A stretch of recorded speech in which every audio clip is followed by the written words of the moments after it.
fampatsiahivana kely ho an'ny rahalasy anabavy ao amin'ny tompo. Mankasitraka anao manaraka hatramin'ny pejy.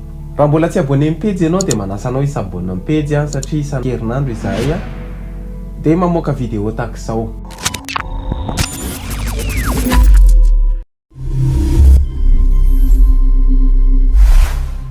Faly miarabantsika rehetra tompoko izay mpanaraka ny pejy mitsanganaka miazava.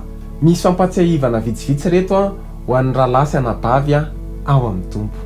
Voalohany, atolory an' Jesosy ny masonao ho an'ny filazantsara ny Kristy. Hono Mateo 5:7-20. Fa raha masonao ankavanana no manafotoana anao dia sorialy iny ka ry ho afaka aminao. Fa mahasoa anao na dia very aza ny iray momba ny tenanao ka tsy ny tenanao rehetra no arinany amin'ny elo. Ny masontsika izay tratra ny filan'ny maso. Inona avy le filan'ny maso? Mijery vehivavy, mijery lehilahy, mijery pornografia. Andriamanitra ne ampisehoanao zavatra avany ambony satria tena mahavery io tompoko.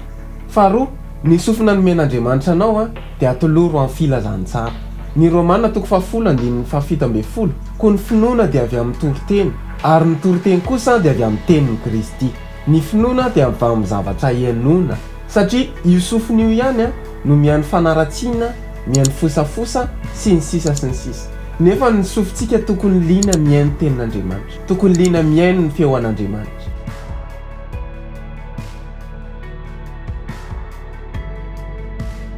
Dia manome fotoana antsika amin'ny herinandroany veloma tompoko.